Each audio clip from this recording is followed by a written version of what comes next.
ખર્ચ બાદ પણ વરસાદી પાણી સામાન્ય વરસાદમાં કેમ ભરાઈ રહે છે? જુઓ, સફાઈમાં વેટ ઉતરતી હોવાનો ભાંડો ફૂટ્યો છે. આપણને એ જ કચરો પાછો કાંસમાં જ જાય તો આપણે દર વર્ષે 50 લાખનો આંધણ કરે છે. એનું શું કરતા? એમાં જે પણ કચરો છે એ અત્યારે વહીવટી ટીમને કહી દીધું છે. કચરો ઉચકીને બધું આપણે એ કાંસમાં ના જાય એ રીતના જ અમારા પ્રયત્ન છે.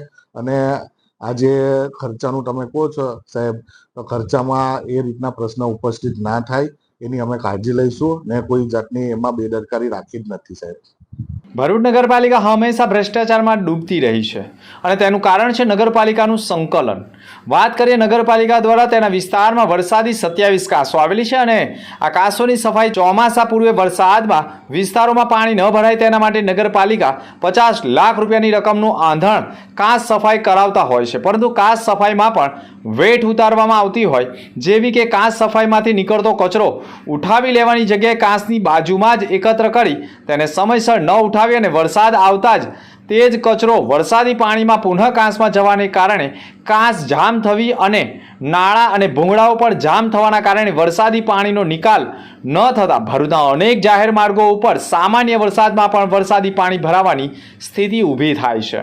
હાલમાં ચોમાસાની ઘડીઓ ગણાઈ રહી છે અને ભરૂચ નગરપાલિકાના જ વોર્ડ નંબર 6માં મક્તમપુર નારાયણ હોસ્પિટલની કસક પ્રીતમનગર સોસાયટી સુધીની કાંસ આવેલી છે. આ કાંસની નારાયણનગર સોસાયટી પાસેથી સફાઈ કરવામાં આવી નથી.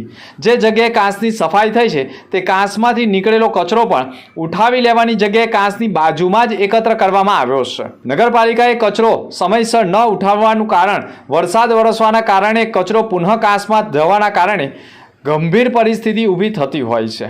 જોકે આ કાંસ સફાઈ થઈ ત્યારે સ્થાનિક નગરસેવકોને પણ રૂબરૂ બોલાવ્યા નથી તેવું હેમુબેન પટેલનું કહેવું છે. સફાઈ કામમાં પણ વેઠ ઉતાર્યો હોવાના પણ ભાજપના જ નગરસેવકો આક્ષેપ કરી રહ્યા છે. ભરૂચની નગરપાલિકાની સફાઈ કરેલી કાંસોની આજુબાજુમાં જ એકત્ર થયેલો કચરો ઉઠાવી લેવાની જગ્યાએ તેનો નિકાલ થતો ન હોવાના આક્ષેપ મામલે નગરપાલિકાના પ્રમુખ દેવેન્દ્રસિંહ વસાવાએ કહ્યું હતું કે હાલ વરસાદી કાંસની સફાઈ પૂર્ણ થઈ છે, પરંતુ કાંસની સફાઈ બાદ તેનો કચરો ઉઠાવવામાં આવ્યો નથી તેવી ફરિયાદો મળી છે, જેને કારણે કચરો તમામ ઉઠાવવામાં આવે તે બાબતની કાર્યવાહી કરવામાં આવી રહી છે. પ્રી મોન્સૂનની કામગીરી હેઠળ દરેક વોર્ડમાં કાંસની સાફ સફાઈની કામગીરી દરેક વિસ્તારમાં થઈ ચૂકી છે. અમુક જ વિસ્તાર એવા બાદ છે કે એમાં કાંસની સાફ સફાઈ બાકી છે. એમાં અમુક વહીવટી તંત્ર અને બધા સાથે મળીને જ કામ કરી રહ્યા છે. અને અમુક એવા મુશ્કેલીના જે જગ્યાઓ છે ત્યાં મશીનો અને ત્યાં પહોંચી ના શકાય એવી જ જગ્યા ખાલી બાકી છે. તો આવનારા સમયમાં આ પણ જગ્યાઓ કાંસની સુંદર સાફ સફાઈ થશે અને પ્રજાને કોઈ પ્રશ્ન ઉપસ્થિત ના થાય એ રીતનું નગરપાલિકાનું અમારું કામ હશે અને પ્રજાના પ્રશ્નને હલ કરવાનું અમારું નિવારણ હશે. જો કે નગરપાલિકાની હદમાં આવેલા 27 કાંસોની સફાઈ મુદ્દે હેમેન્દ્ર કોઠીવાલાએ કહ્યું હતું કે દર ચોમાસામાં કાંસની સફાઈમાં વેઠ ઉતારવામાં આવે છે અને કાંસની સફાઈ કરવા માટે જે મશીનનો ઉપયોગ કરવામાં આવે છે નગરપાલિકા લાખો રૂપિયા ભાડું ચૂકવે છે. કાંસમાંથી નીકળેલો કચરો ઉઠાવાય છે કે નહીં અને વરસાદી કાંસમાં વેઠ ઉતારવામાં આવતો હોય છે.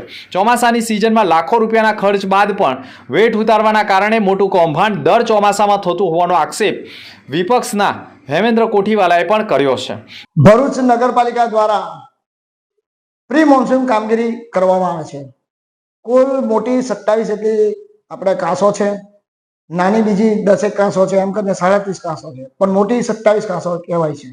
અને મોટા ઉપર આ લોકો લગભગ 1-1.5 મહિનાથી સફાઈ માટે સાધનો મૂકી દેતા હોય છે. એ શોભાના ગાંઠિયા સમાન સફાઈ કરવા માટે કાંસો મૂકી તો દે છે સફાઈ ઉપર, અને કાંસોમાં પોકલેન છે, પછી જેસીબી છે, આ બધા સાધનો કોન્ટ્રાક્ટ બેઝ ઉપર ઉતારે છે.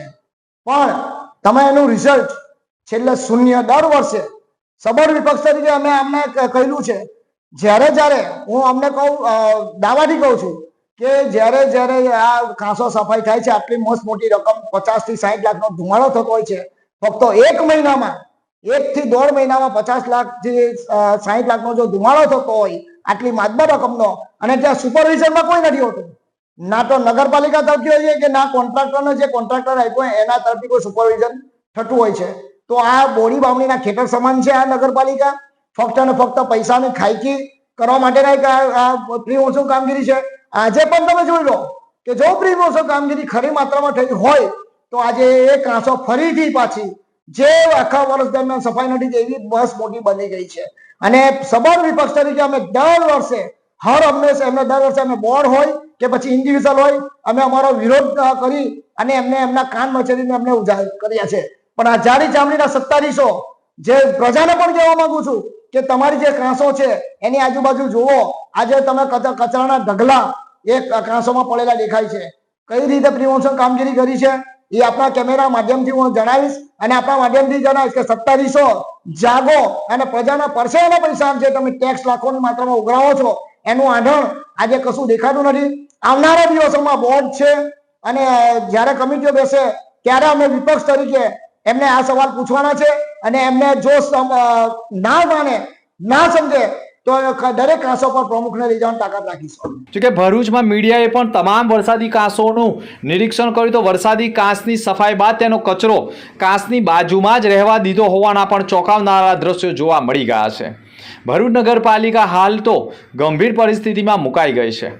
છેલ્લા કેટલા સમયથી દર ચોમાસે વરસાદી કાંસની સફાઈમાં વેઠ ઉતારી મોટી રકમ વેડફવામાં આવતી હોવાનું પણ માનવામાં આવી રહ્યું છે. ભરૂચ નગરપાલિકા દેવામાં ડૂબી રહી છે અને તેનું કારણ છે ભ્રષ્ટાચારી અધિકારીઓ અને કર્મચારીઓ સામે અનેકવાર આક્ષેપ થયા છે. સૌથી વધારે હવે કાંસ કૌભાંડ સામે આવ્યું છે.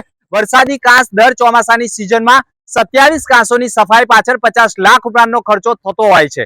પરંતુ સમયસર અને જે પ્રમાણે કાંસ સફાઈ થવી જોઈએ તે કાંસ સફાઈ ન થતી હોય અને વેઠ ઉતારવામાં આવતી હોય જેના કારણે સામાન્ય વરસાદમાં જળબંબાકારની પરિસ્થિતિ ઊભી થતી હોય છે. ભરૂચ નગરપાલિકાનો વોર્ડ નંબર 6 છે મક્તમપુર વિસ્તાર. મક્તમપુરની મહત્વની વરસાદી કાંસની પરિસ્થિતિ હું તમને બતાવું છું. ચોમાસાના હવે આગમનની ઘડીઓ ગણાઈ રહી છે.